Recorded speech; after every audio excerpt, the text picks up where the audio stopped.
আসসালামু আলাইকুম, সবাইকে স্বাগত জানাচ্ছি পান্তারাস কিচেনে। আমাদের আজকের রেসিপি ডাঁটা শাক ভাজি। ডাঁটা শাক ভাজি তৈরি করার জন্য আমি এখানে 1 আঁটি ডাঁটা শাক নিয়েছি। এভাবে কেটে নিয়েছি, ভালোভাবে ধুয়ে নেব। চলুন দেখে নেই কীভাবে করছি। তেল গরম করে 1.5 টেবিল চামচের মতো রসুন কুচি আর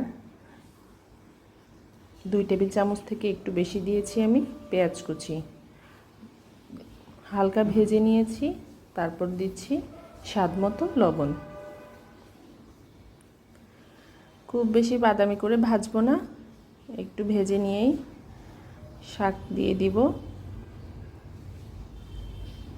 শাক ভাজিতে রসুন কুচিটাই বেশি ভালো লাগে। ভালোভাবে ধুয়ে নিয়েছি।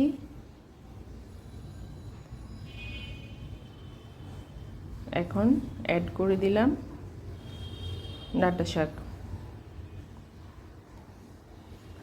ঢাকনা দিয়ে রাখবো 4-5 মিনিটের মতো, যাতে শাক একটু নরম হয়ে শাক ভেতর থেকে কিছুটা পানি বের হয়ে আসে। প্রায় 4-5 মিনিট পর দেখতে পাচ্ছেন এরকম নরম হয়ে গেছে, শাক অনেকটা কমে এসেছে আর শাক থেকে কিছুটা পানি বের হয়েছে। খুব বেশিক্ষণ ঢাকনা দিয়ে রাখবেন না, এতে করে অনেক বেশি পানি বের হয়ে যাবে, প্লাস শাকের রঙটা নষ্ট হয়ে যাবে। তখন খেতেও বেশি একটা ভালো লাগবে না, দেখতেও ভালো লাগবে না।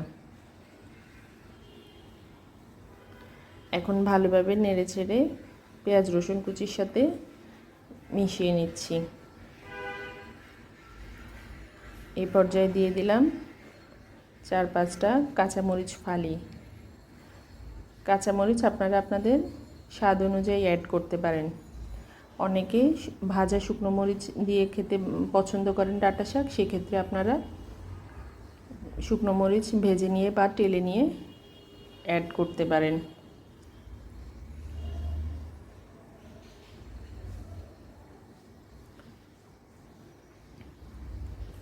এভাবে বারবার নেড়ে চেড়ে উল্টে পাল্টে ভেজে নিতে হবে, যতক্ষণ না শাক থেকে বের হওয়া পানিগুলো শুকিয়ে না যায়।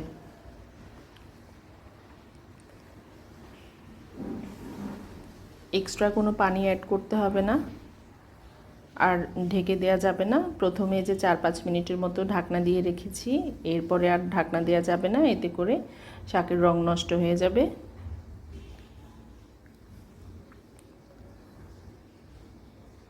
সবটুকু ঝোল শুকিয়ে গেছে, দেখতে পাচ্ছেন একদম শুকনো শুকনো হয়ে গেছে, তেল উপরে উঠে এসেছে, আমাদের শাক ভাজি হয়ে গেছে।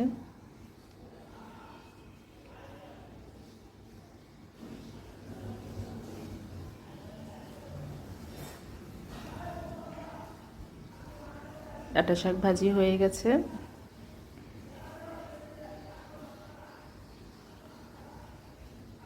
এখন আমি চুলার আগুন বন্ধ করে দিব।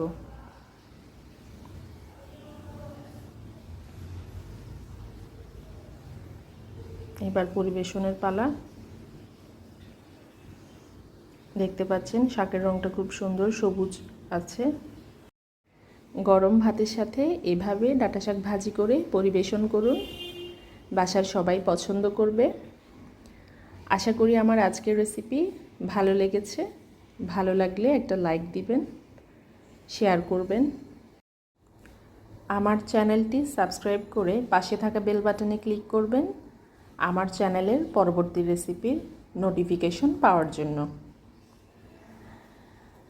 সবাই ভালো থাকবেন। আজ এখানেই শেষ করছি। আমার রেসিপিটি এতক্ষণ দেখার জন্য সবাইকে অসংখ্য ধন্যবাদ।